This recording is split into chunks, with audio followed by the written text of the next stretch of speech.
The photograph shouldn't exist.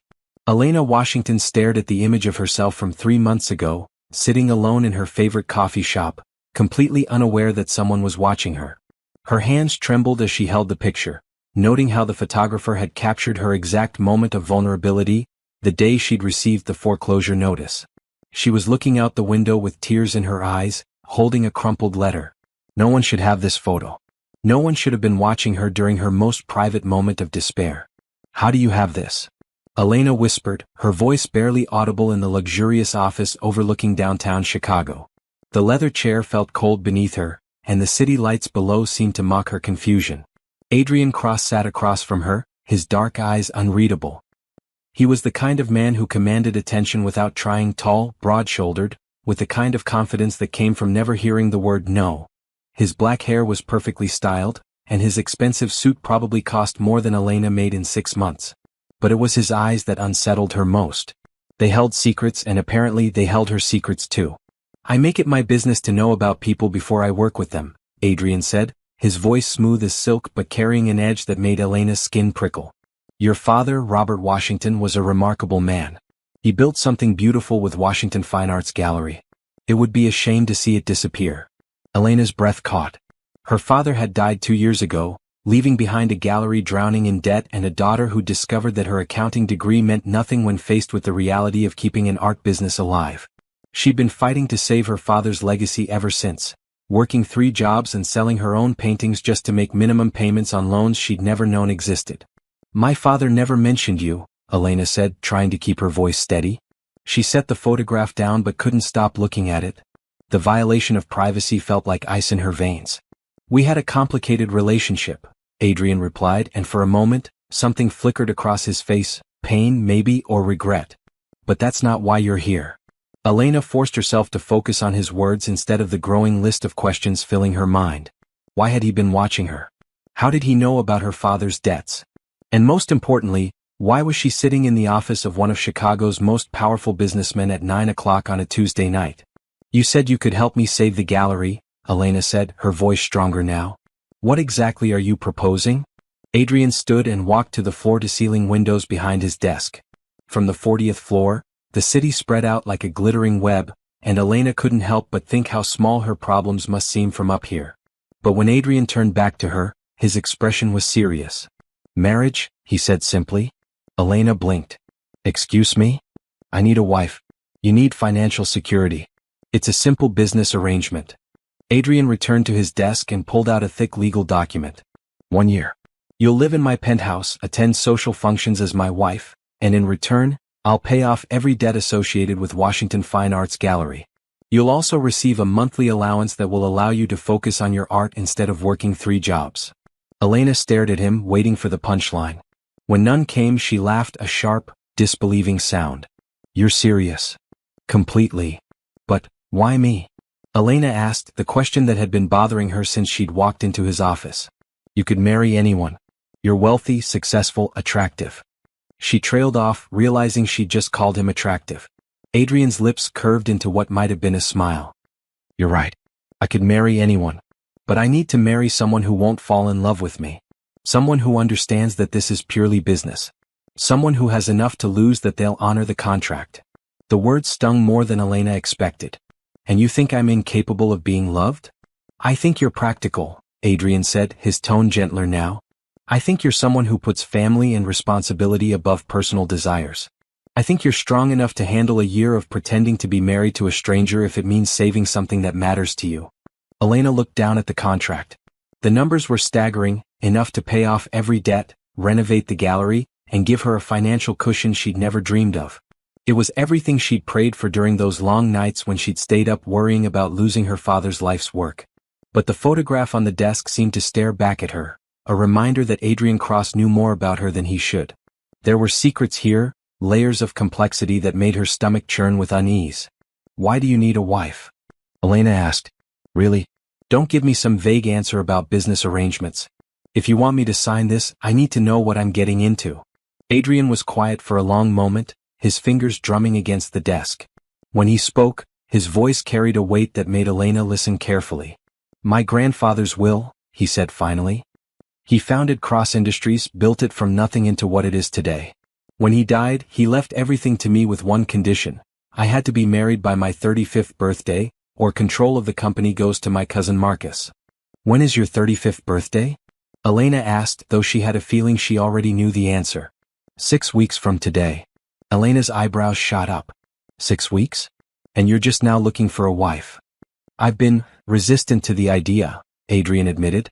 I hoped my lawyers could find a way around the will. They couldn't. So here we are. And your cousin Marcus? Adrian's expression hardened. Marcus would destroy everything my grandfather built. He's only interested in quick profits and short-term gains. The company employs over 10,000 people. Their jobs, their families, their futures, all of that hangs in the balance. Elena studied his face, looking for signs of deception. She'd gotten good at reading people during her years of struggling to keep the gallery afloat, dealing with creditors and lawyers and landlords who all wanted something from her. But Adrian's concern for his employees seemed genuine. So you need a wife and I need money, Elena said slowly. But why the surveillance? Why were you watching me before we met? Adrian's jaw tightened. I told you I research people before I work with them. That's not an answer. It's the only answer you're getting tonight. Elena felt a chill run down her spine. She was being asked to trust a man who'd been watching her without her knowledge, who knew intimate details about her life, who could offer her everything she needed but wouldn't explain why he'd chosen her specifically. The smart thing would be to walk away. The safe thing would be to thank him for his time and leave his office, never to return. But Elena thought about the gallery, about her father's paintings still hanging on the walls, about the dreams she'd had to put on hold while she worked retail jobs and waited tables just to pay rent. If I said yes, Elena said carefully, what would this marriage actually look like? Day to day, I mean. You'd live in my penthouse. We'd attend social functions together, charity galas, business dinners, family events. You'd need to be convincing as my wife in public. In private? Adrian paused. In private, we'd live separate lives. You'd have your own room, your own space. I travel frequently for business, so you'd often have the place to yourself. And after a year? Clean divorce. No contest, no complications. You keep the money, I keep the company. We go our separate ways. Elena picked up the photograph again, studying her own face. She remembered that day clearly, the desperation, the fear, the feeling that she was failing her father's memory. She'd been so alone, so overwhelmed by the weight of trying to save something that seemed impossible to save. I need time to think, Elena said. You have 24 hours, Adrian replied. After that, I'll need to explore other options. Elena stood, her legs feeling unsteady. She tucked the photograph into her purse, she wasn't leaving it behind. I'll call you tomorrow. Elena, Adrian said as she reached the door. She turned back to find him watching her with an intensity that made her pulse quicken. I know this is a lot to process. I know you have questions I'm not ready to answer. But I want you to know that despite how this looks, despite the unusual circumstances, I would never do anything to hurt you. The words should have been comforting, but they only raised more questions. Why would he need to reassure her about her safety? What wasn't he telling her? Elena left his office with her mind spinning and her heart racing. As the elevator descended from the 40th floor, she stared at her reflection in the polished steel doors. She looked pale, overwhelmed, like a woman who'd just been offered a devil's bargain. But she also looked like a woman who might just be desperate enough to take it. Elena didn't sleep that night. She sat in her tiny studio apartment, surrounded by half-finished paintings and unpaid bills, staring at the photograph Adrian had given her. Every time she looked at it, she felt that same chill of violation, the unsettling knowledge that someone had been watching her during her most vulnerable moment. She tried calling her best friend Sarah, but what could she say? Hey, a billionaire wants to marry me for a year to save his company, and oh, by the way, he's been stalking me? It sounded insane even in her own head. By morning, Elena had made a list of questions. If she was going to consider this crazy arrangement, she needed answers. Real answers, not the careful non-responses Adrian had given her the night before. The gallery opened at 10, and Elena spent the morning trying to focus on work instead of the contract that seemed to burn in her purse. She had exactly 3 visitors, 2 tourists who didn't buy anything and Mrs. Chen, who came in every Tuesday to look at the same painting of the Chicago skyline but never had enough money to purchase it. You look tired, dear, Mrs. Chen said, studying Elena with the concern of someone who'd been watching her struggle for months. Are you eating enough? Elena managed to smile. Mrs. Chen was 83, lived alone, and had been coming to the gallery since Elena's father ran it. She was one of the few people who remembered Robert Washington and could tell stories about the early days when the gallery was thriving. "I'm fine, Mrs. Chin. Just didn't sleep well." "Worrying about money again?" Mrs. Chin asked with the directness that came with age. "You know, your father used to pace around this gallery at night when he was stressed. I could see the lights on from my apartment across the street." Elena's chest tightened. "He never told me he was worried about money."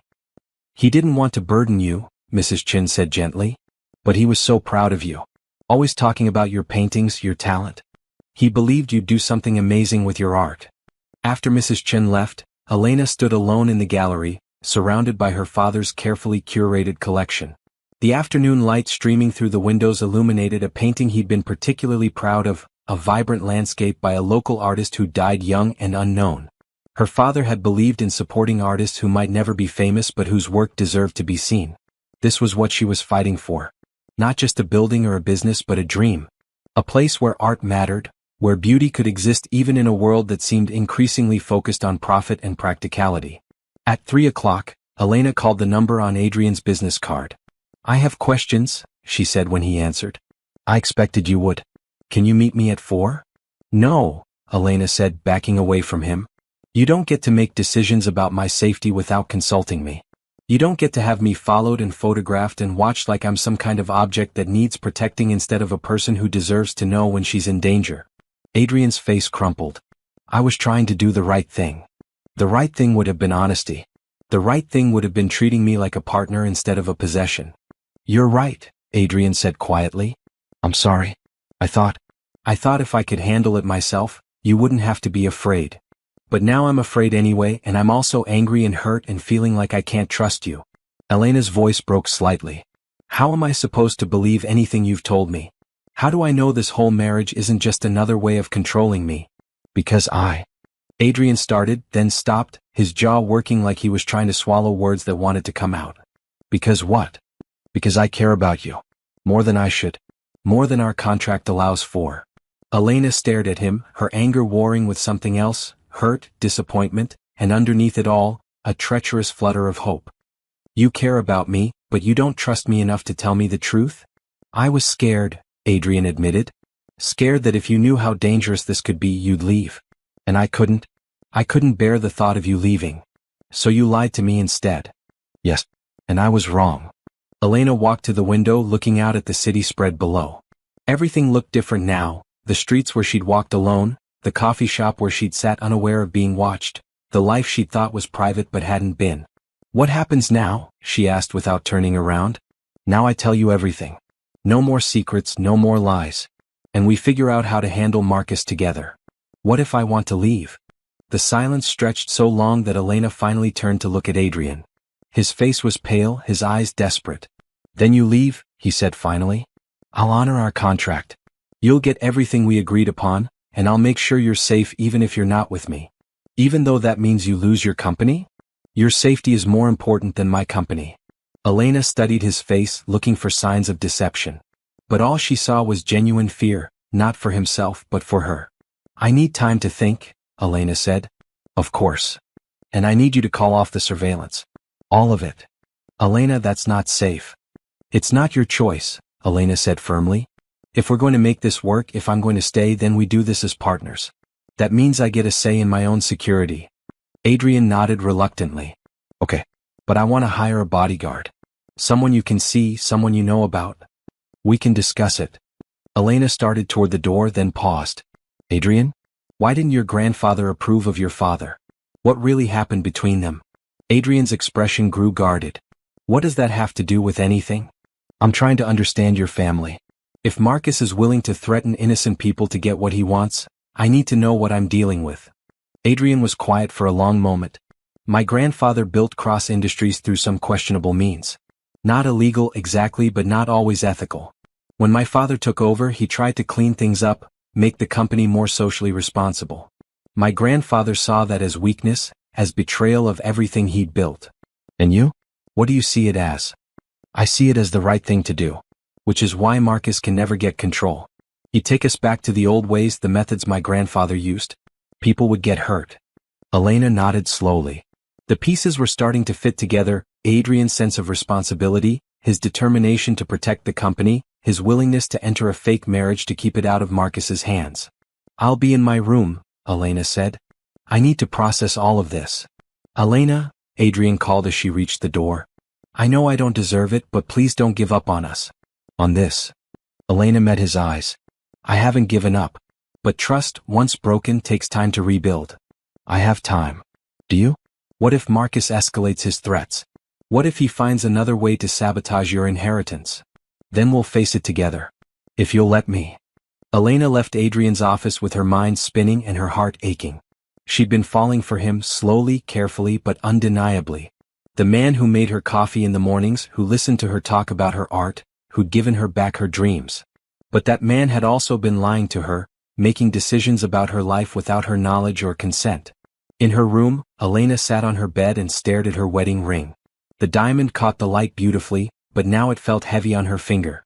A symbol of a marriage built on contracts and secrets rather than trust and love. Her phone buzzed with a text from Sarah. "How's married life? Still feeling like you're playing house with a stranger?" Elena stared at the message, not sure how to respond.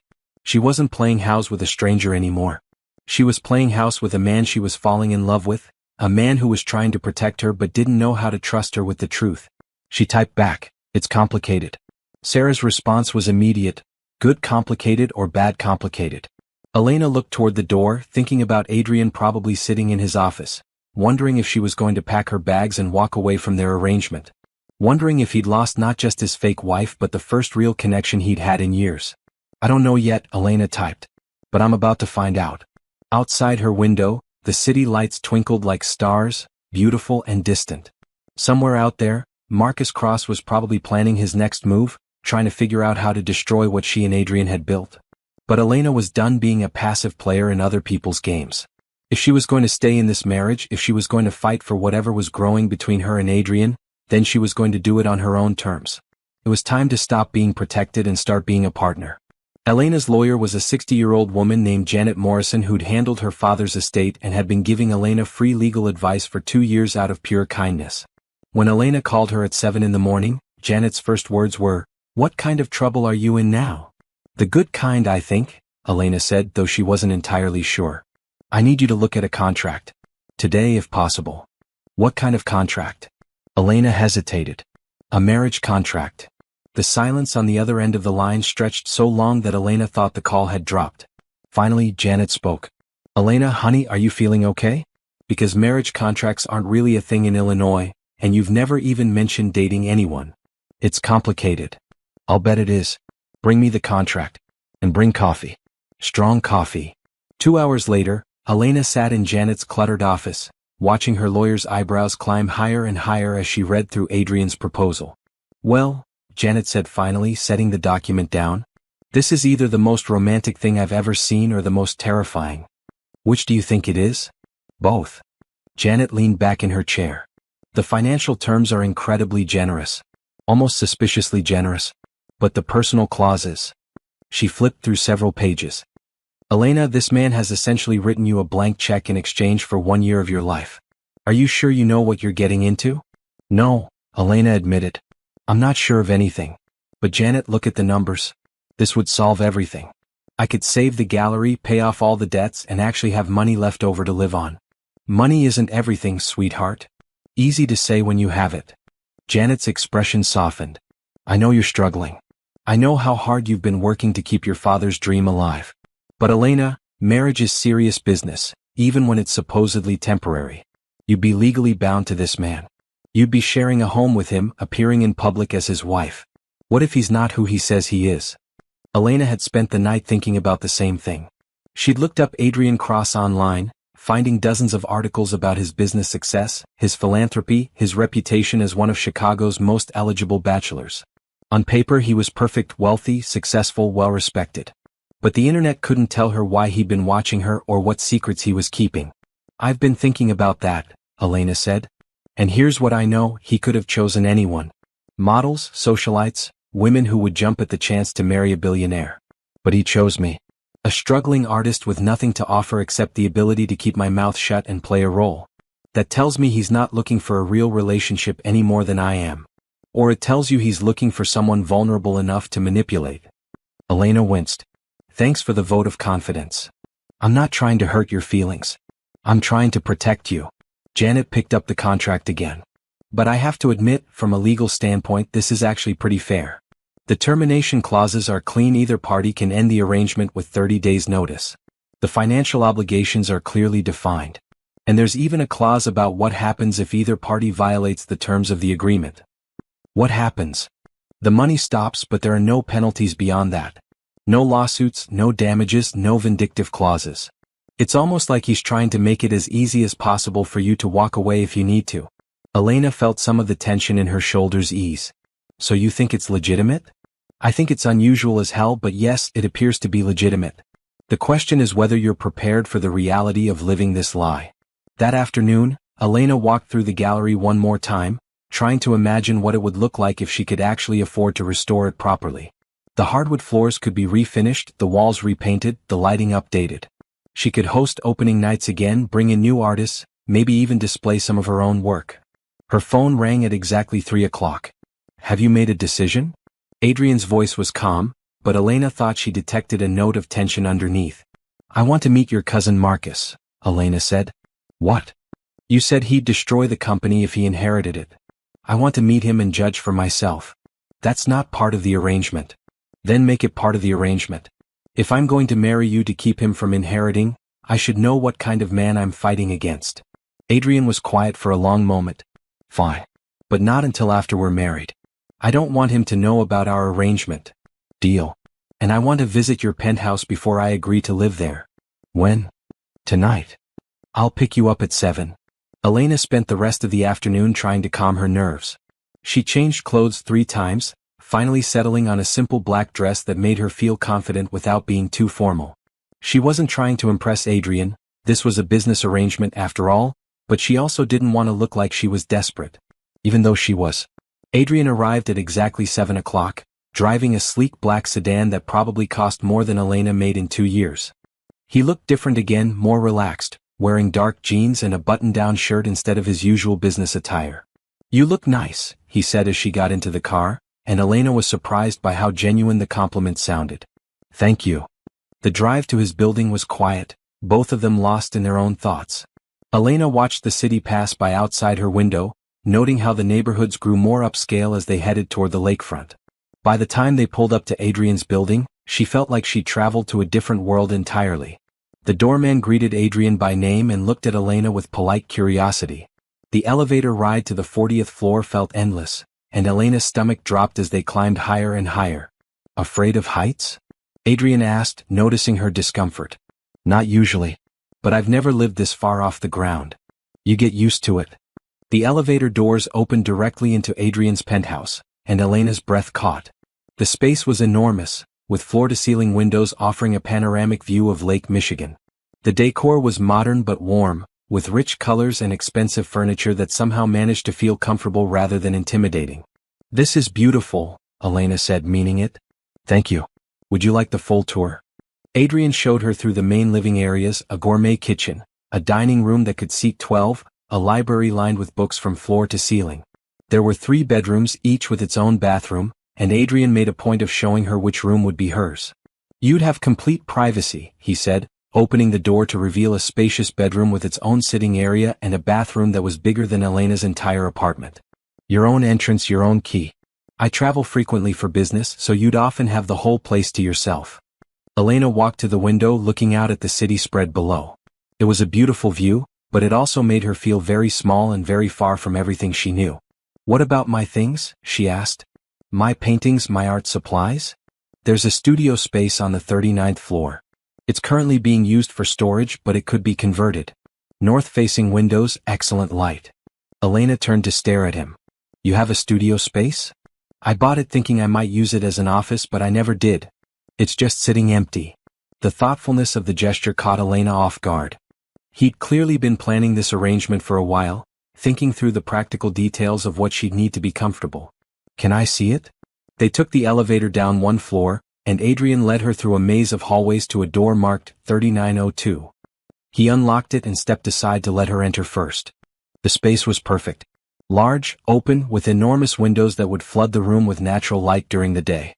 Elena could already imagine her easel by the window, her paints organized on the built-in shelves, canvases stacked against the walls.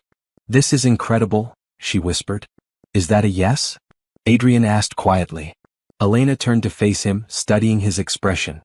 He was trying to look casual, but she could see the tension in his shoulders, the way his hands were clenched at his sides. This mattered to him more than he was letting on.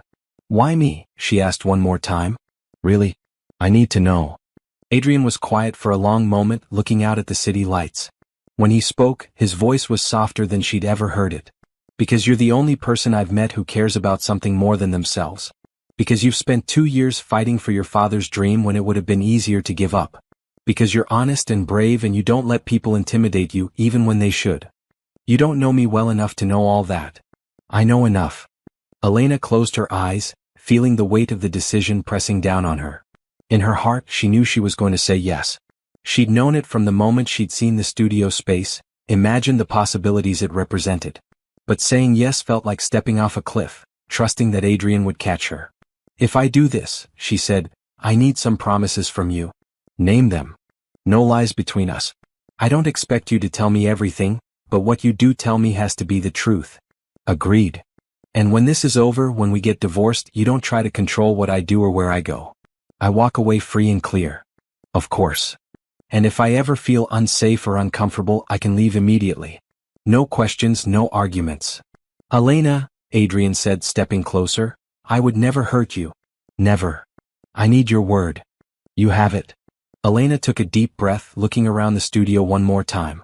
She thought about her father, about the gallery, about the dreams she'd put on hold for so long.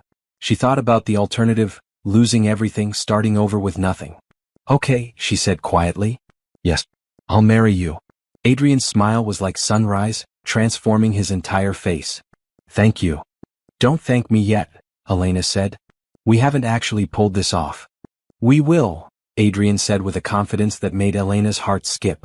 "I have a good feeling about this partnership." As they rode the elevator back up to his penthouse, Elena couldn't shake the feeling that she'd just agreed to something much more complicated than a simple business arrangement. But for the first time in 2 years, she also felt something she'd almost forgotten: hope. The question was whether that hope would be enough to carry her through whatever came next. 3 weeks later, Elena stood in front of a full-length mirror in a bridal boutique, wearing a dress she never thought she'd be able to afford. The ivory silk fell in perfect lines, simple but elegant, and the woman staring back at her looked like a real bride. That was the problem. "You look beautiful, dear," said Mrs. Patterson, the boutique owner who'd been fussing over Elena for the past hour. "Your young man has excellent taste." Elena tried to smile. Adrian had chosen the dress, along with everything else about their wedding. The venue, the flowers, the cake, even the small guest list of his business associates and family members. Elena's only contribution had been inviting Janet and Sarah, her 2 closest friends who'd spent the last 3 weeks alternating between excitement and concern about her sudden engagement. "Are you nervous?" Mrs. Patterson asked, adjusting the small pearl necklace that completed the outfit. "Terrified," Elena admitted. "That's perfectly normal. Every bride feels that way." But Mrs. Patterson didn't understand that Elena wasn't nervous about marriage, she was nervous about lying. For 3 weeks, she'd been practicing her story about how she and Adrian had met, how he'd swept her off her feet with a whirlwind romance. The lies came easier now, but they still felt like stones in her stomach. Elena's phone buzzed with a text from Adrian. "Everything ready on my end. See you at the courthouse in an hour." They'd decided on a simple civil ceremony rather than a church wedding. It felt wrong to exchange vows in front of God when those vows would be lies. But even the courthouse felt too official, too real for what was supposed to be a business arrangement. An hour later, Elena stood on the steps of City Hall, clutching a small bouquet of white roses and trying to calm her racing heart. Chicago's October wind whipped through her hair, and she pulled her wrap tighter around her shoulders. "Elena?" She turned to see Adrian approaching, and her breath caught. He wore a dark gray suit that fit him perfectly, and he looked every inch the successful businessman about to marry the woman of his dreams. For a moment, Elena could almost believe this was real. "You look incredible," Adrian said, his voice softer than usual.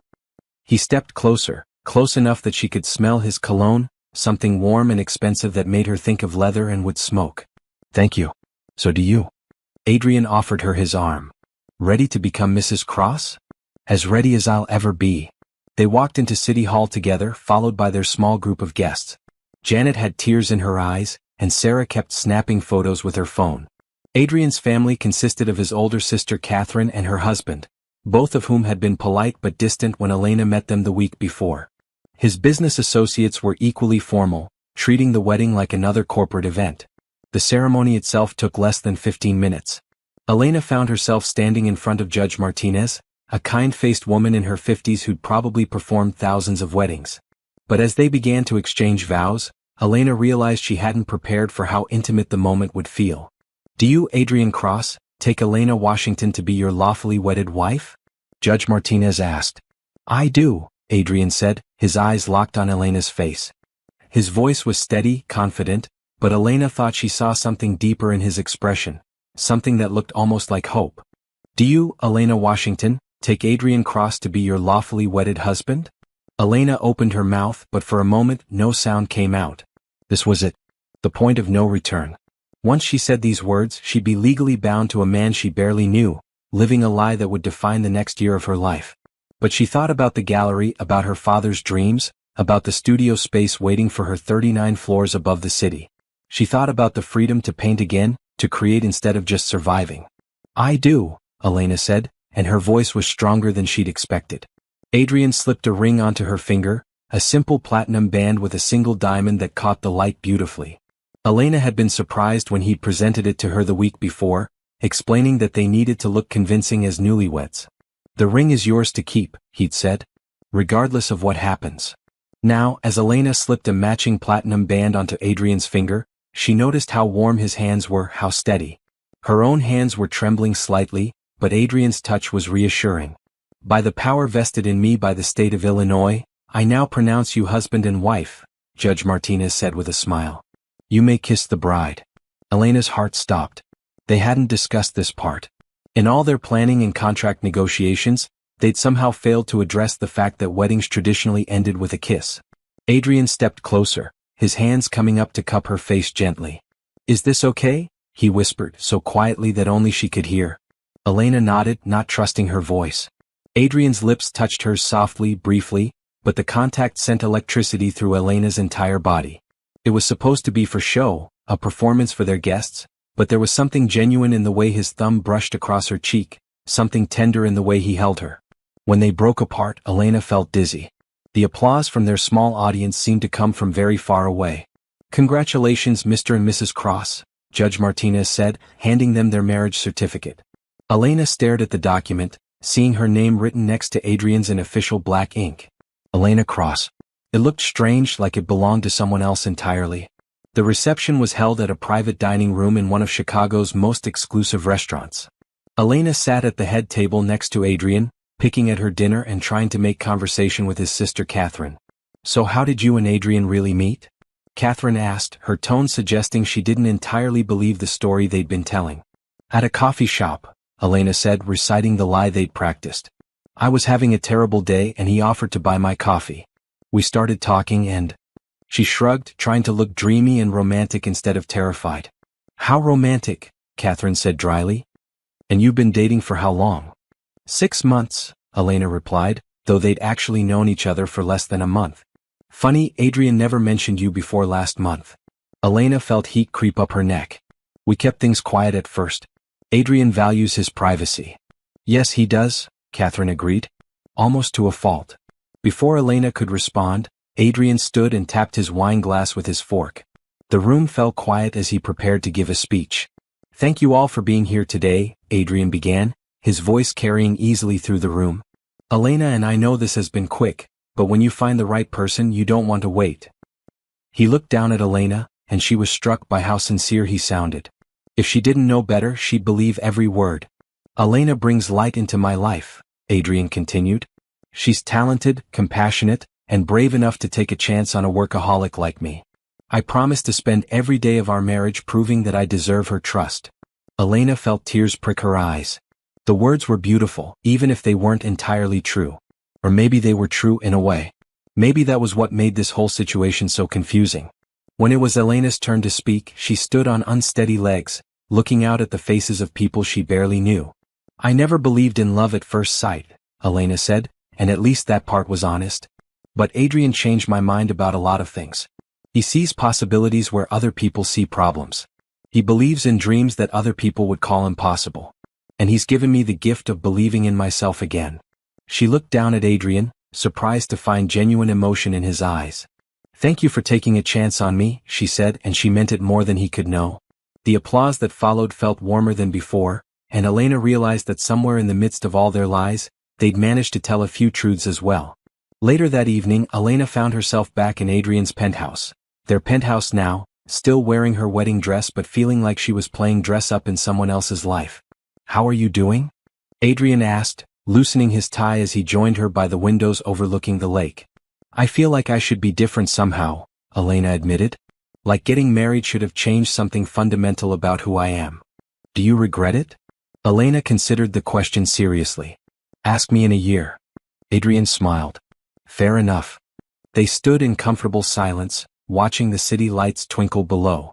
Elena was acutely aware of Adrian beside her, the warmth of his body, the sound of his breathing, the way he smelled like expensive cologne and something uniquely him. "I should probably change," Elena said finally. "Of course. I'll be in my office if you need anything." Elena retreated to her room, her new room in her new life, and carefully hung up the wedding dress. In the mirror, she caught sight of the ring on her finger, the physical proof that this crazy arrangement was real. As she changed into comfortable clothes, Elena thought about the kiss at the courthouse. It had lasted maybe 3 seconds, but she couldn't stop thinking about it. The gentleness in Adrian's touch, the way he'd asked permission, the electricity she'd felt when their lips met. This was supposed to be business. A practical arrangement between two people who needed something from each other. But as Elena settled into bed in her new home, she couldn't shake the feeling that somewhere between saying "I do" and cutting their wedding cake, the lines had started to blur. She was married to Adrian Cross. For better or worse, for the next year of her life, she was his wife and he was her husband. The question was whether they could maintain the careful distance they'd agreed upon, or whether living together would complicate everything. As Elena drifted off to sleep in her new bed, 39 floors above the city, she wondered if Adrian was lying awake in his room down the hall, thinking about the same things she was. Elena woke up disoriented, forgetting for a moment where she was. The bed was too soft, the room too quiet, and when she looked out the window she was startled by how high above the city she was sleeping. Then she saw the wedding ring on her finger and everything came flooding back. She was married. To Adrian Cross. She was living in his penthouse. This was her life now. The clock on the nightstand read 6:30 a.m., earlier than Elena usually woke up, but she felt too restless to go back to sleep. She put on a robe and ventured out of her room, wondering if Adrian was awake yet. The penthouse was quiet, but she could smell coffee brewing in the kitchen. Following the scent, she found Adrian standing by the windows with a mug in his hands, already dressed in a suit despite the early hour. "Good morning," he said, turning when he heard her footsteps. "Did you sleep well?" "Eventually," Elena admitted. "You're up early." "I'm always up early." "Coffee? Please." Adrian poured her a mug from an expensive-looking machine that probably cost more than Elena's monthly rent. The coffee was perfect, rich and smooth without being bitter. "Thank you," Elena said, wrapping her hands around the warm mug. "Do you always have breakfast by the window?" "Usually I eat at the office. But I thought, since it's our first morning as husband and wife, maybe we should try to establish some normalcy." There was something awkward in his tone, like he wasn't sure how to navigate this new dynamic either. Elena found it reassuring to know she wasn't the only one feeling off balance. "What's a normal morning like for you?" Elena asked. "Coffee, shower, office by 7:30. I usually don't come home until after 8. Sometimes later." "That sounds lonely." Adrian shrugged. "I'm used to it." Elena studied his profile as he looked out at the lake. In the morning light, she could see details she'd missed before, the slight shadows under his eyes that suggested he didn't sleep well, the way his shoulders carried tension even when he was trying to relax. "What about you?" Adrian asked. "What's your usual routine?" "Coffee, check emails, open the gallery at 10. Close at 6, go home, work on paintings until I fall asleep on the couch." Elena paused. "I guess that sounds lonely too." "Maybe we can figure out how to be lonely together," Adrian said with a slight smile. "Is that what marriage is? Being lonely together?" "I wouldn't know. I've never been married before." "Neither have I." They drank their coffee in comfortable silence, both lost in their own thoughts. Elena found herself wondering what Adrian's normal mornings were really like. Did he eat breakfast? Did he read the news? Did he ever just stand by the windows and enjoy the view, or was he always thinking about work? I should probably get going, Adrian said eventually. I have meetings all morning. Of course. Adrian started to leave, then turned back. Elena? If you need anything today, anything at all, call me. I know this is all new and probably overwhelming. Thank you. After Adrian left, Elena found herself alone in the penthouse for the first time. She wandered through the rooms, trying to get a feel for the space that was supposed to be her home for the next year. Everything was beautiful but impersonal, like a high-end hotel rather than a place where someone actually lived. The one exception was Adrian's office, which she glimpsed through an open door. Unlike the rest of the penthouse, this room felt lived in. There were papers scattered across the desk, books stacked on shelves, a half-empty coffee mug forgotten on a side table. It was the first space that felt like Adrian rather than like a designer's idea of how Adrian should live. Elena spent the morning moving her things into her new room. It didn't take long. She didn't own much. Her clothes filled less than half the enormous walk-in closet, and her art supplies looked lost in the spacious bedroom. But when she unpacked her paintings and propped them against the walls, the space began to feel more like hers. That afternoon, she went down to the studio space Adrian had shown her. In the daylight, it was even more beautiful than she'd remembered. The north-facing windows filled the room with perfect, even light, and Elena could already imagine spending hours here with her easel and paints. She was setting up her supplies when her phone rang. It was Sarah, her best friend, calling for a post-wedding check-in. So, Sarah said without preamble, how does it feel to be married to Chicago's most eligible bachelor? Surreal, Elena admitted. Good surreal or bad surreal? I'm not sure yet. Elena, I have to ask, are you sure about this? I mean, I know you said it's a business arrangement, but marriage is marriage. What if you actually fall for this guy? Elena had been trying not to think about that possibility. It won't happen. How can you be so sure? Because I know what this is. It's temporary. We both get what we need and then we move on with our lives. But he's attractive, he's successful, he seems to genuinely care about you. Sarah. I'm just saying, stranger things have happened. And the way he looked at you yesterday during the ceremony? Elena remembered the kiss, the gentle way Adrian had touched her face, the something in his eyes that had seemed almost real.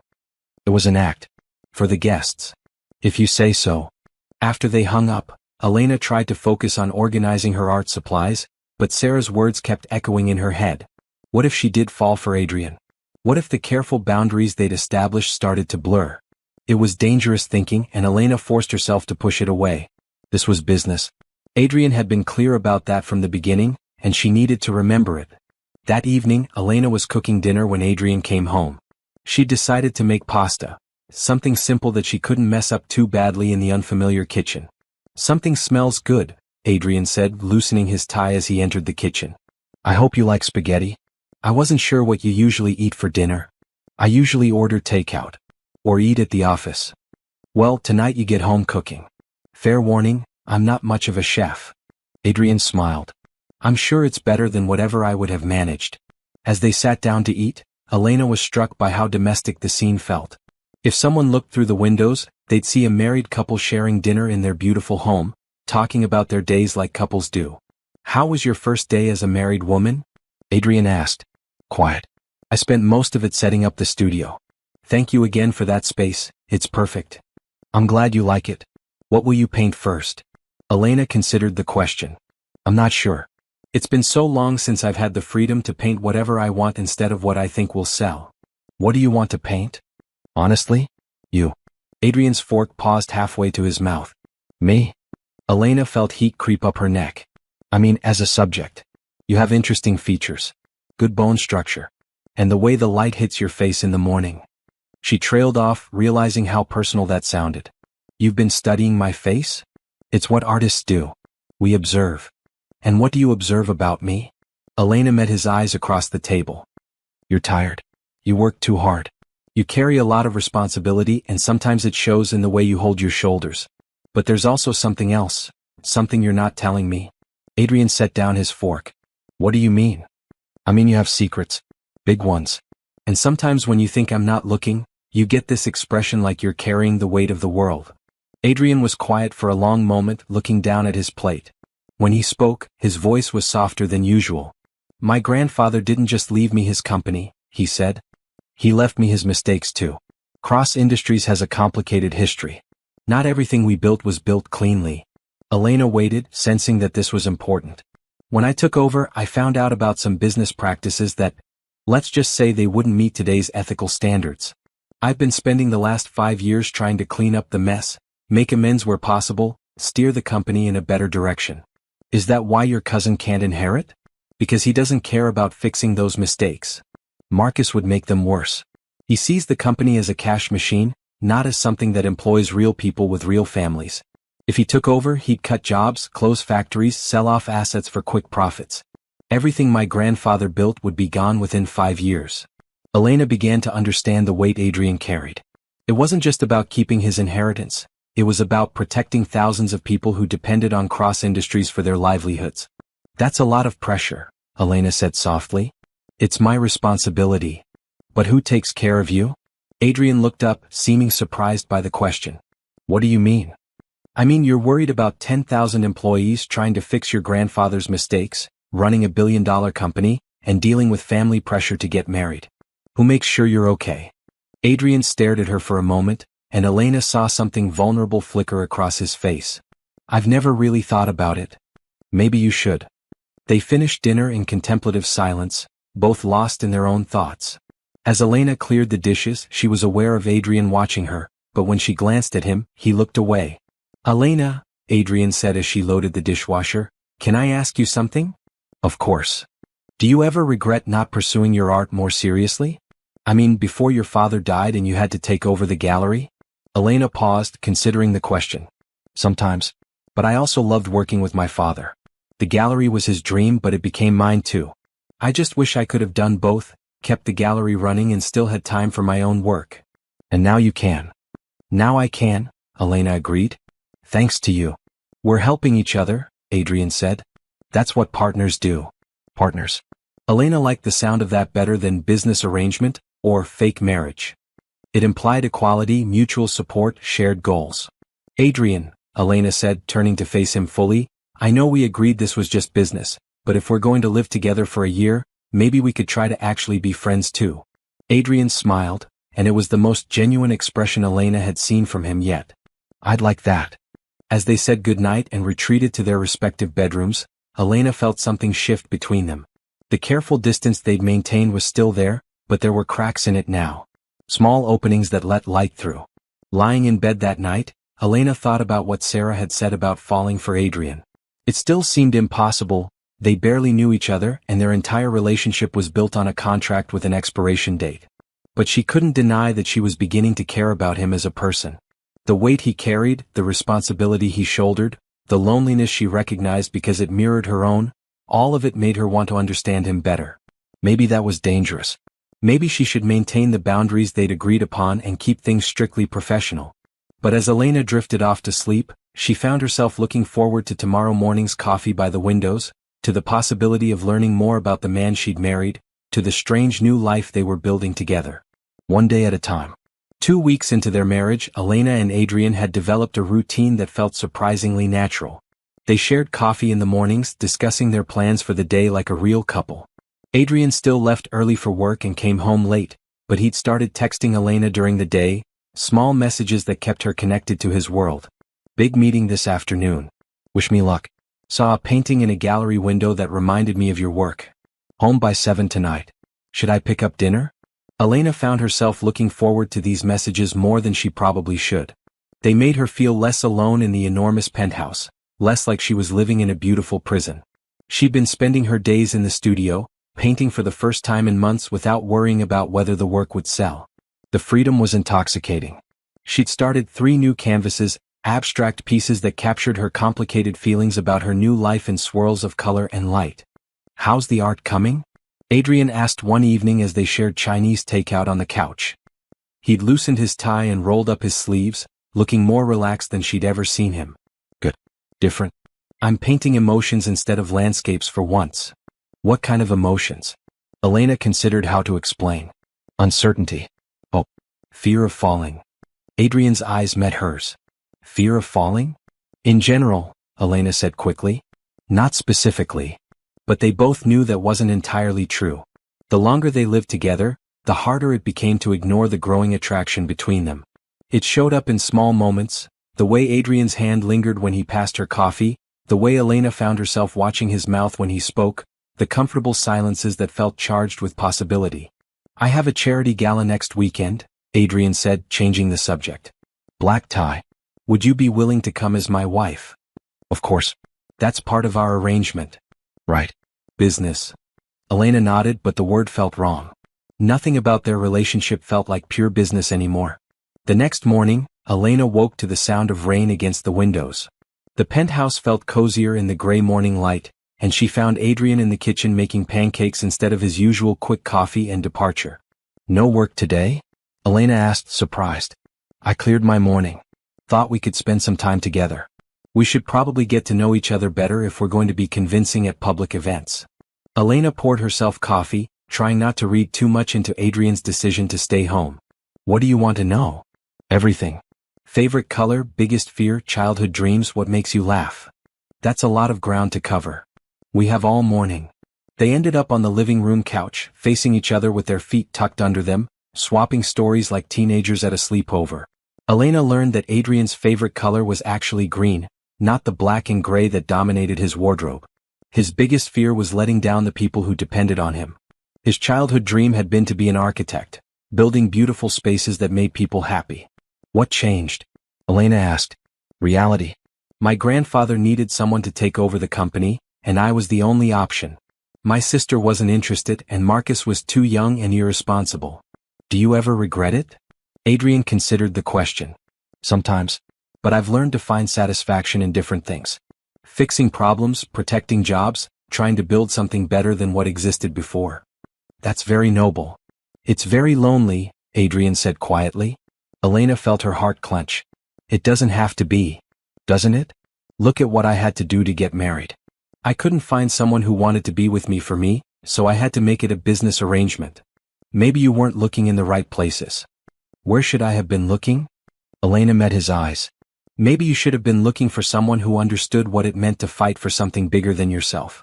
Someone who knew about responsibility and sacrifice and putting other people's needs first." "Someone like you?" The question hung between them, loaded with meaning neither of them was ready to address directly. "Someone like me," Elena agreed softly. They spent the afternoon exploring the city together, something they'd never done as a couple.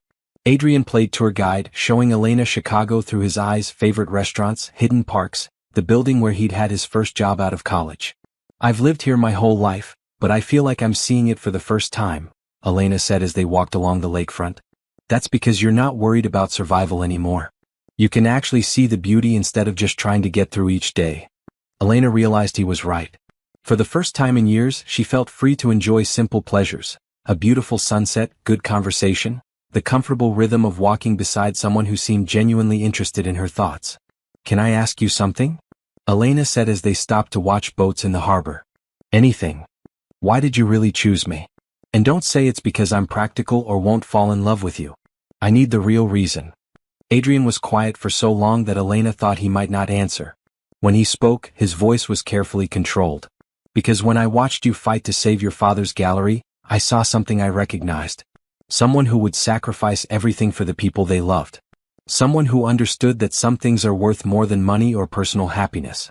And because when I looked at you, I felt something I hadn't felt in years. Hope." Elena's breath caught. "Hope for what?" "Hope that maybe I wasn't as alone as I thought I was." They walked home in contemplative silence, both processing the weight of what had been shared. Elena felt like they'd crossed an invisible line, moved from playing house to something more real and more dangerous. That evening they cooked dinner together for the first time. Elena taught Adrian how to make her grandmother's pasta sauce while he attempted to explain the finer points of wine selection.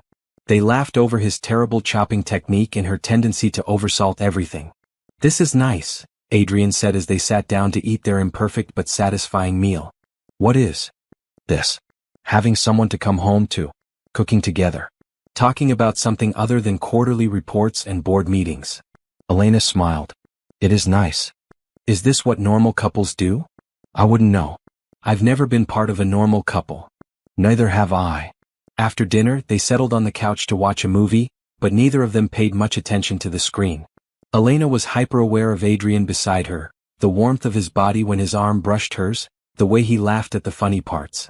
Halfway through the movie, Elena fell asleep with her head on Adrian's shoulder.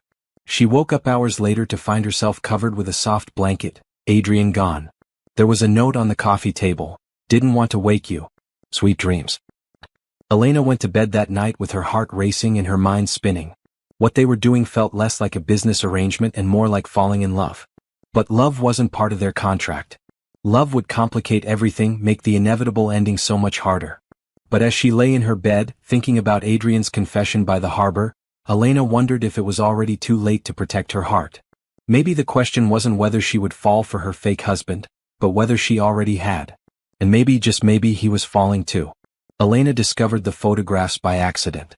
She'd been looking for a phone charger in Adrian's office while he was in a meeting, and when she opened his desk drawer, there they were, dozens of pictures of her, dating back months. Her hands shook as she flipped through them. There she was leaving the gallery, having coffee with Sarah, grocery shopping, walking through Grant Park. Some were taken from a distance with a telephoto lens, others seemed to be from security cameras or phone cameras. All of them showed her going about her daily life, completely unaware that she was being watched. The worst part wasn't the violation of privacy, though that made her stomach churn. The worst part was that some of the photos were clearly taken after they'd met, after they'd signed their contract, after they'd been married. Adrian had continued having her followed even after she'd agreed to marry him. Elena sank into Adrian's desk chair, staring at a photo of herself from just last week. She'd been coming out of an art supply store, smiling at something on her phone, probably one of Adrian's texts. The thought that someone had been watching that private moment, capturing it without her knowledge, made her feel sick. Elena? She looked up to find Adrian standing in the doorway, his face going pale as he saw what she was holding. "I can explain," he said quickly. "Can you?" Elena stood up, holding the photos out toward him. "Because I'm having trouble understanding why my husband has been having me followed by private investigators." Adrian closed the office door behind him, his face grave. "It's not what you think. What I think is that you've been lying to me from the beginning.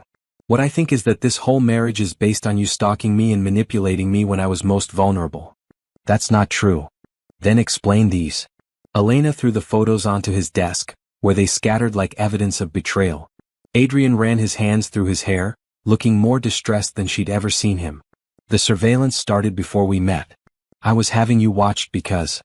He trailed off, seeming to struggle with how much to reveal. "Because why?" "Because someone was threatening you." Elena blinked. "What?" "About 4 months ago, I started receiving anonymous messages. Someone who knew about my connection to your father, who knew that I felt responsible for what happened to the gallery. The messages said that if I tried to help you, there would be consequences. For both of us."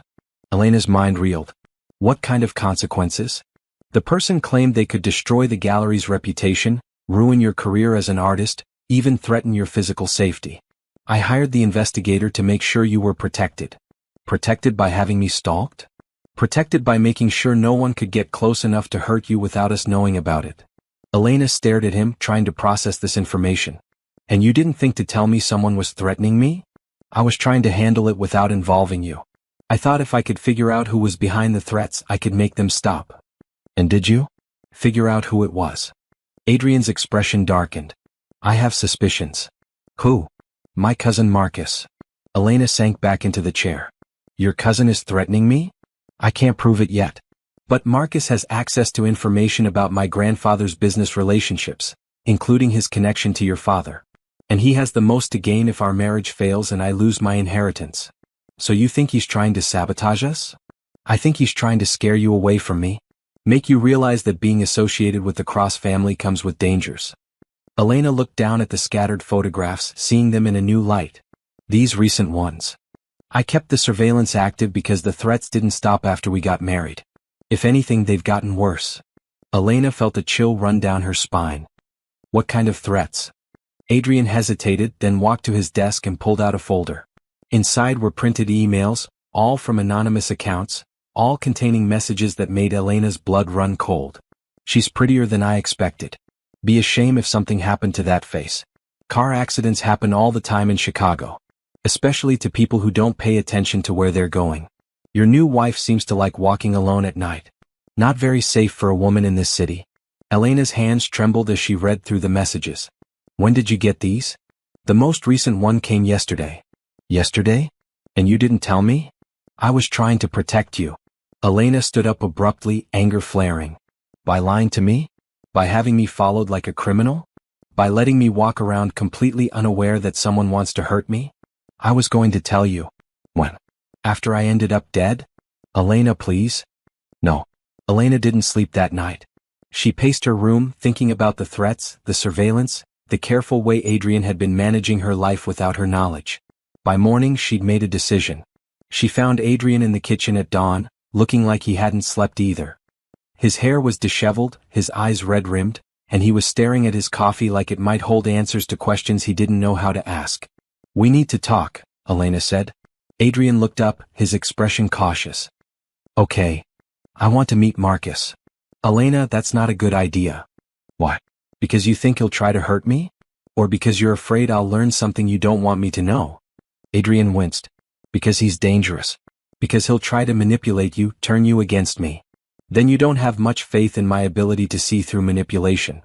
That's not what I meant. Elena poured herself coffee and sat across from him at the kitchen island. Adrian, if we're going to make this work, this marriage, this partnership, whatever we're calling it, then I need to understand what we're really fighting. I can't make informed decisions about my own life if I don't know all the facts. What do you want to know? Everything.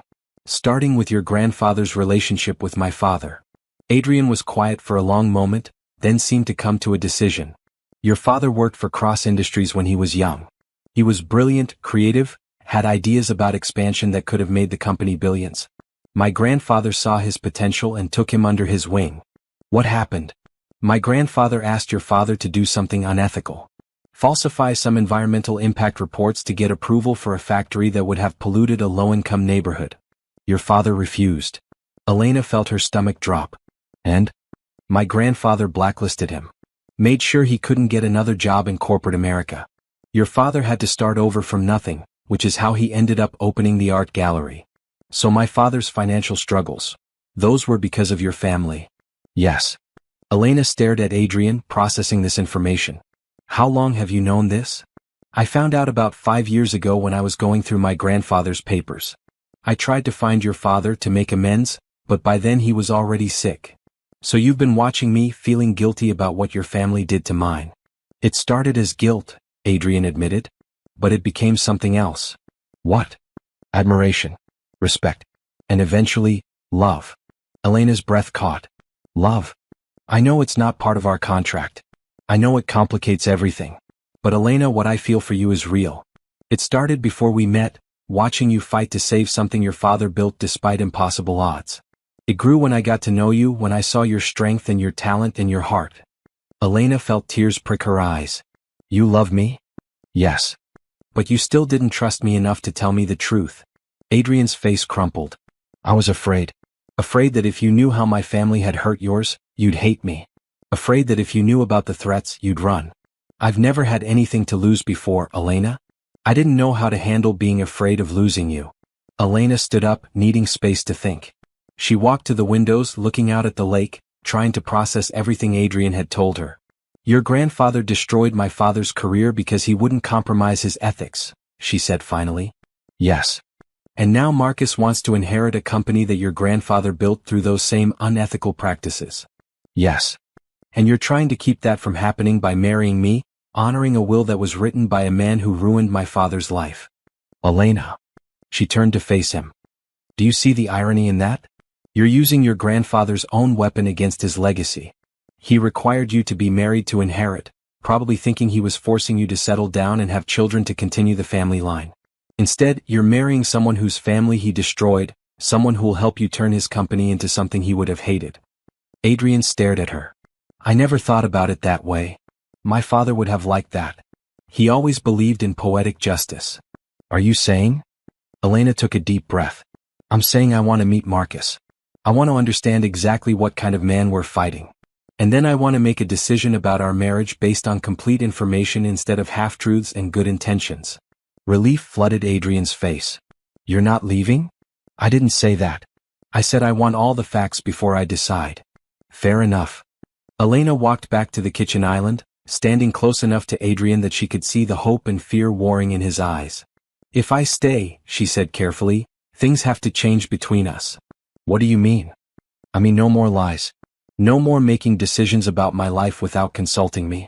No more treating me like something fragile that needs to be protected instead of a partner who can handle the truth. I can do that.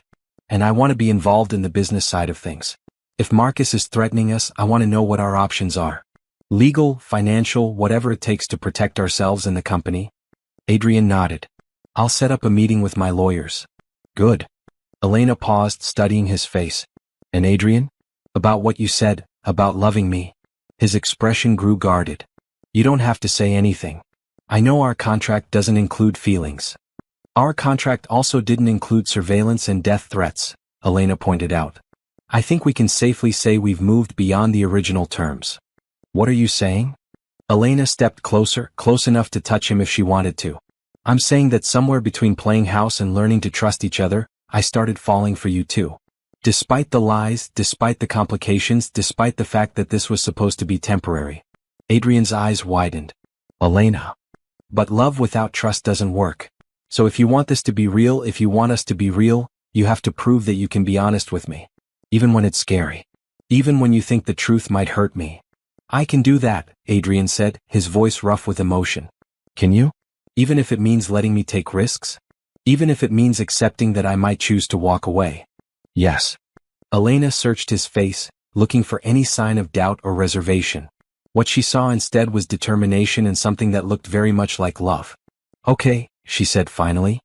Then let's call Marcus. Let's set up a meeting and see what we're really dealing with. Adrian reached for her hands, holding them gently. Elena, are you sure? Once we do this, once we really start fighting back, there's no going back to the simple business arrangement we started with. I know, Elena said. But we passed simple a long time ago. As Adrian pulled out his phone to call his cousin, Elena felt something shift inside her chest. The careful walls she'd built around her heart were crumbling, replaced by something stronger and more dangerous than she'd ever expected. She was all in now. For better or worse, she was choosing to fight for this marriage, this man, this complicated life they were building together. The question was whether they'd be strong enough to survive whatever Marcus threw at them next. The meeting with Marcus was set for the following evening at a neutral location, the private dining room of an upscale restaurant downtown. Elena spent the day nervous but determined, going over what she wanted to say and how she wanted to present herself. Remember, Adrian said as they dressed for dinner, Marcus is charming. He'll try to make you feel like I'm the villain and he's just looking out for the family's best interests. I can handle charming, Elena replied, adjusting her black dress, one Adrian had bought for her but that she'd chosen herself. I grew up around artists.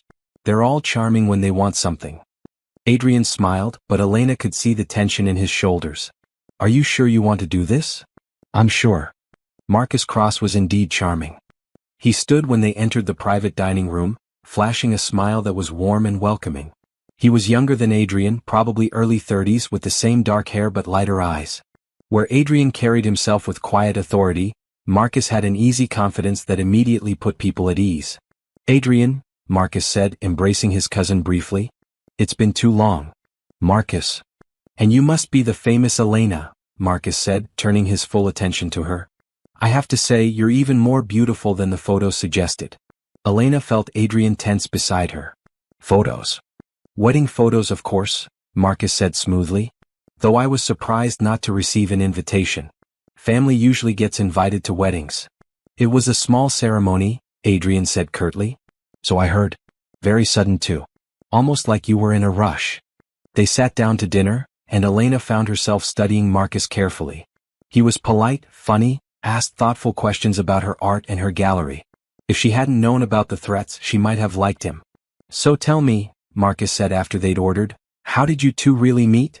I've heard the coffee shop story, but it seems a little too convenient, doesn't it? Elena felt Adrian's hand touch hers under the table, a gentle reminder that they were in this together. Not convenient, Elena said calmly. Lucky. I was having the worst day of my life and Adrian offered kindness to a stranger. It made all the difference. How romantic, Marcus said, but there was something calculating in his eyes. And this whirlwind romance led to marriage in what, 6 weeks? When you know, Elena replied. Indeed. Though I have to wonder, Elena, how much do you really know about the Cross family? About the company you've married into? Elena felt her spine straighten. I know enough. Do you know about our grandfather's business practices? About the corners he cut, the people he hurt to build his empire? Marcus, Adrian warned. What? She has a right to know what she's gotten herself into. Marcus turned back to Elena. Did Adrian tell you about your father? Elena's heart pounded, but she kept her voice steady. He told me everything. Everything? Even about how grandfather destroyed your father's career because he wouldn't play ball? How your family's financial struggles were our family's fault? Yes. Marcus looked surprised. And you married him anyway? I married him because of it. I don't understand. Elena leaned forward slightly. Adrian isn't his grandfather. He spent the last 5 years trying to undo the damage his grandfather caused, trying to build something better. That's the kind of man I want to be married to. How noble, Marcus said, but his tone had an edge now. Though I have to wonder if your sudden marriage isn't more about Adrian's inheritance deadline than true love. What inheritance deadline? Elena asked, playing dumb. Marcus smiled. Oh, he didn't tell you about grandfather's will? About how he has to be married by his 35th birthday or lose control of the company. Elena looked at Adrian, who was watching his cousin with carefully controlled anger. He told me about the will. But he also told me he loved me. I believed him. Love? Marcus scoffed. Elena, you seem like a smart woman. Don't you think it's suspicious that Adrian suddenly discovered love just weeks before his deadline? Don't you think it's suspicious that someone started threatening me the moment Adrian and I got serious? Elena shot back.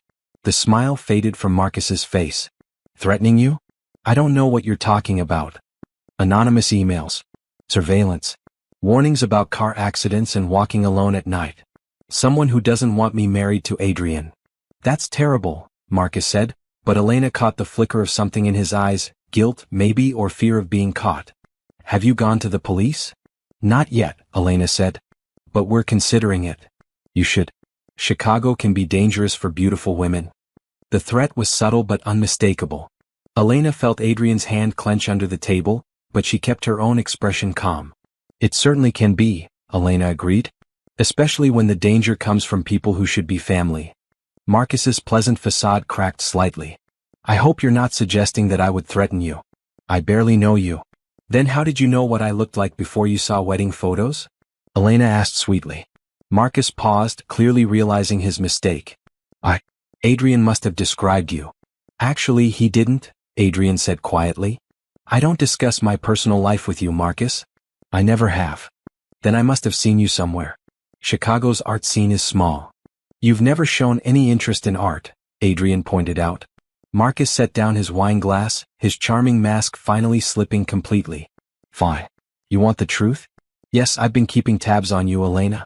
When my cousin suddenly announces he's marrying a stranger weeks before his inheritance deadline, I get curious. I wanted to know what kind of woman would agree to such an obvious business arrangement. And what did you conclude?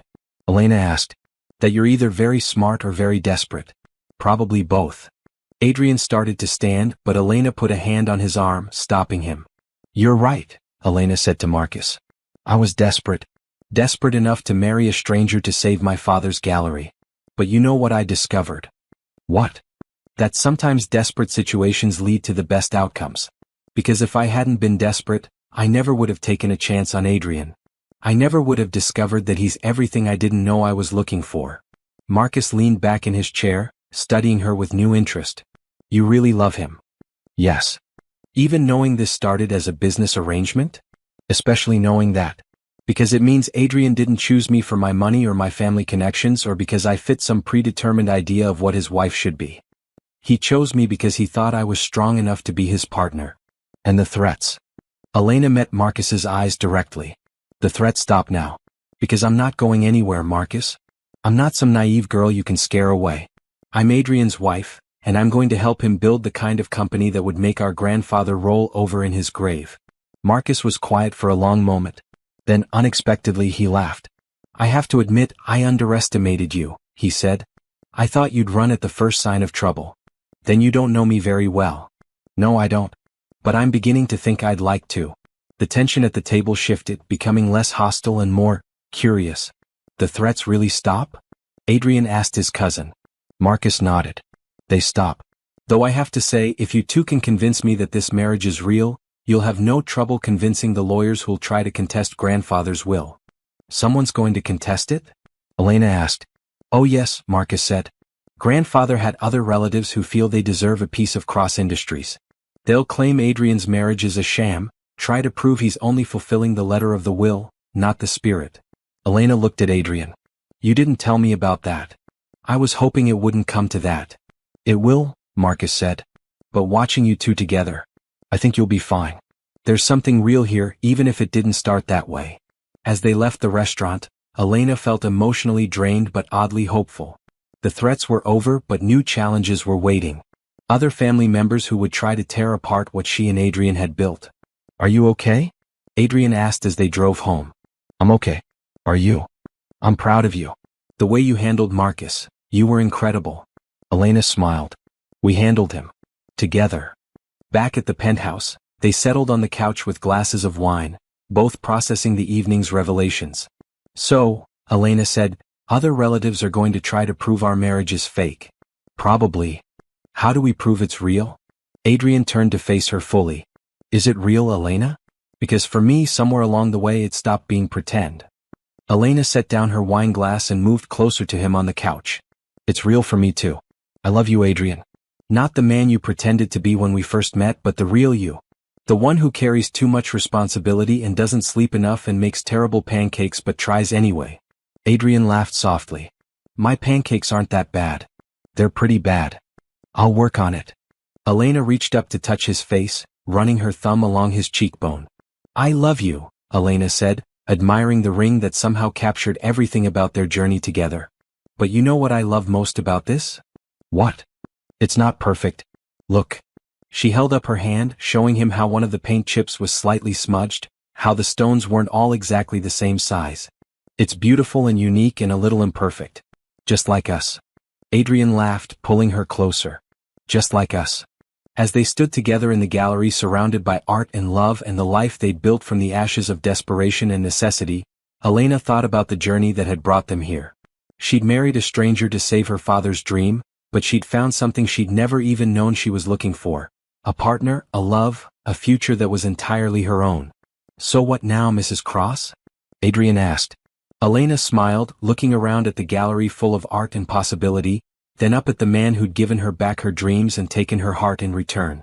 Now we live happily ever after, she said. The real kind. The kind that takes work and compromise and choosing each other every single day. Even when I make terrible pancakes? Especially when you make terrible pancakes. Outside, Chicago glittered in the evening light, and somewhere in the city, other people were probably falling in love in their own unexpected ways. But Elena was exactly where she belonged, in the arms of the man who'd started as a stranger with a business proposition and become the greatest love of her life. Their marriage had begun with a contract, but it would continue with something much stronger, a choice made freely to build a life together one day at a time. And as Adrian spun her around the gallery, both of them laughing like the newlyweds they finally truly were, Elena knew that some of the best love stories began not with love at first sight, but with two people brave enough to take a chance on something impossible and make it real. 6 months later, Elena stood in the same courthouse where she and Adrian had first been married, but this time everything was different. They weren't there for a business arrangement or to fulfill the terms of a will. They were there because 3 weeks earlier, Adrian's inheritance had been challenged by distant relatives who claimed their marriage was a fraud. The evidence against us is substantial, their lawyer, Janet Morrison, had explained during their preparation meeting. Anonymous tips about your business arrangement, financial records showing the payment to Elena around the time of your marriage, even testimony from staff members who observed your separate bedrooms in the early months. But we're not living a lie anymore, Elena had protested. Our marriage is real now. The question is whether the court will believe that, Janet had replied. And whether they'll accept that a marriage can evolve from business to genuine love. Now, sitting in the courtroom beside Adrian, Elena felt the weight of scrutiny from dozens of strangers who would decide the fate of their marriage in Adrian's company. The Cross relatives who'd brought the challenge sat across the aisle, their lawyer a sharp-faced woman who'd spent the morning painting Elena as a gold digger and Adrian as a desperate man willing to commit fraud to keep his inheritance. Your Honor, the opposing lawyer was saying, the evidence clearly shows that this marriage was arranged for financial benefit only. Mrs. Cross received substantial payments immediately following their wedding, payments that coincidentally matched the exact amount needed to save her failing gallery. Elena squeezed Adrian's hand under the table. They'd known this moment would come, had prepared for it, but hearing their love story reduced to a financial transaction still stung. Furthermore, the lawyer continued, witnesses will testify that the couple maintained separate bedrooms and showed no signs of physical affection during the early months of their marriage. This was a business arrangement, pure and simple, designed to circumvent the spirit of Harrison Cross's will. When it was Janet's turn to present their case, she stood with quiet confidence. Your Honor, my clients don't deny that their marriage began as a practical arrangement. But the law doesn't require that marriages begin with love, only that they be entered into freely and maintained in good faith. What we'll show today is that Adrian and Elena Cross have built a genuine partnership, a real marriage, and a love that has grown stronger with each passing day. The first witness called was Sarah, Elena's best friend, who testified about the change she'd observed in Elena over the past months. Elena was different after she married Adrian, Sarah said. Happier. More confident. She'd light up when she talked about him, and not because of his money. She loved how thoughtful he was, how he remembered little things about her art, how he made her feel heard and valued. Catherine, Adrian's sister, was called next, and Elena held her breath. Catherine had been polite but distant throughout their marriage, and Elena wasn't sure which side she'd come down on. My brother has always been serious, Catherine testified. Focused on work, responsible to a fault. But with Elena he's different. Lighter. He actually laughs now. He talks about art and beauty and things that have nothing to do with quarterly profits. Elena didn't marry my brother for his money, she saved him from a life where money was all he had. The most challenging moment came when Elena herself took the stand. The opposing lawyer was relentless, trying to get her to admit that she'd married Adrian solely for financial gain. Mrs. Cross, isn't it true that you were facing bankruptcy when you met my client? Yes, Elena answered honestly. And isn't it true that your financial problems disappeared immediately after your marriage? Yes. So you'd have us believe that it's just a coincidence that you happened to fall in love with a billionaire right when you needed money most? Elena took a deep breath, looking out at the courtroom full of strangers judging her most intimate feelings. No, she said clearly. It's not a coincidence. I fell in love with Adrian not despite our business arrangement, but because of what it revealed about his character. He could have chosen anyone to marry. Models, socialites, women who would have been grateful for the opportunity. Instead, he chose someone who needed help, someone who was fighting to preserve something beautiful in a world that often destroys beautiful things. That told me everything I needed to know about the kind of man he is. So you admit you married him for what he could give you? I married him for who he is. The fact that he was also willing to help me save my father's gallery just proved that my instincts about him were right. When Adrian took the stand, Elena watched the jury's faces as he spoke about their relationship with a sincerity that couldn't be manufactured. I need to correct something that's been said here today, Adrian began. Elena didn't marry me for money. I pursued her. I offered her the arrangement because I'd been watching her fight to save something she loved, and I recognized something in her that I'd been looking for my whole life, someone who understood what it meant to put something bigger than yourself first. And your feelings for Mrs. Cross? Janet prompted. Adrian's eyes found Elena's across the courtroom. I love my wife. Not because she's beautiful though she is. Not because she's talented though she is. I love her because she made me want to be better than I was. She made me want to build something worthy of her respect.